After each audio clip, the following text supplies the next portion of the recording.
27 დეკემბერს ფოთის ცენტრალურ სტადიონზე შემორჩენილ ერთადერთ შენობაში კოლხეთის ხელმძღვანელობა გულშემატკივრებსა და მედია შეხვდა. მათ პირველ წრეში გაწეულ მუშაობაზე, პრობლემებსა და სიახლეებზე ილაპარაკეს. ფოთი საქართველოში ერთ-ერთი უდიდესი შემოსავლების მქონე ქალაქია. სხვებთან შედარებით ფოთის ბიუჯეტით სოლიდურად გამოიყურება. 2015 წელს სამციფრმა 14 მილიონი ლარი შეადგინა. თუმცა ამ დიდარი ქალაქის გუნდი უმაღლეს ლიგაში ერთ-ერთი ყველაზე გაჭირვებულია. ფოთის კოლხეთის ბიუჯეტი ისევე როგორც 2014 წელს 2015-შიც მხოლოდ 300,000 ლარი იქნება. ამას გარდა აშენება არ ეღირსა ფოთის სტადიონს. კოლხების საშინაო შეხვედრებს ნეიტრალურ მოედანზე ატარებენ.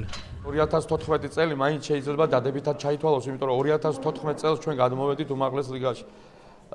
იცით რა მდგომარეობა გვაქვს სტადიონზე, ჩვენ საკუთარ სტადიონზე ვერ ვთამაშობთ.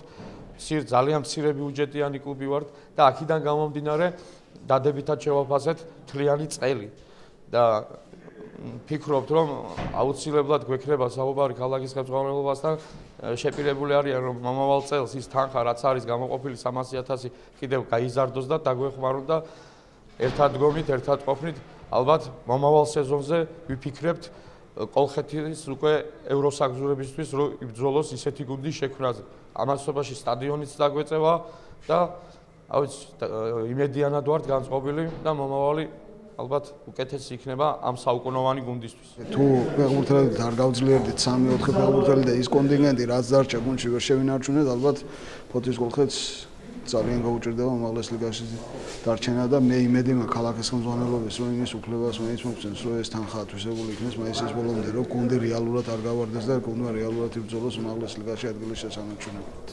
ფოთელი გულშემატკივარი უკმაყოფილოა.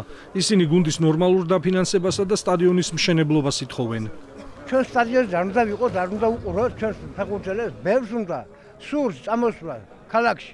Poliția are accesul să წავიდეს საბალესიკოდ, რა?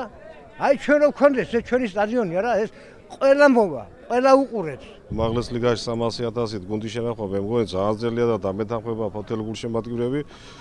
სოფლის დონეზე ალბათ ჩვენი ქალაქია, რავის არ გვინდა რომ იყოს და ყველას გვინდა რომ ცოტა მიხედოს ხელისუფლება, ქალაქმა მიხედოს ჩვენ გუნდს და გულშემატკივრები ჩვენ ყველა თამაშზე დავდივართ.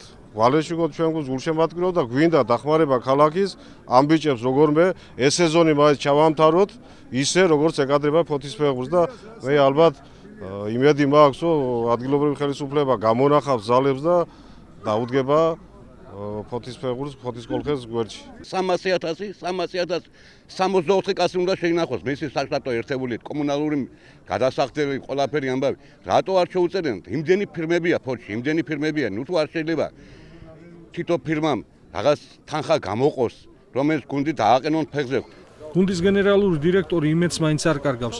მან კოლხეთის განვითარების მიზნით სპორტულ დირექტორად ეროვნული ნაკრების ყოფილი ფეხბურთელი ლაშა ჯაკობია მიიწვია.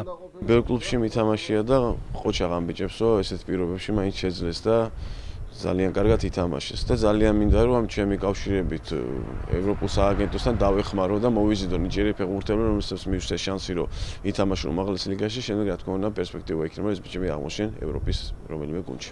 კოლხეთის საგაზაფხულო ეტაპისთვის მზადებას უკვე შეუდგა, მაგრამ ჯერ კიდევ უცნობია და აღწევს თუ არა გუნდი თავს ფინანსურ ჭაობს და იღირსება თუ არა ფოთში თამაში.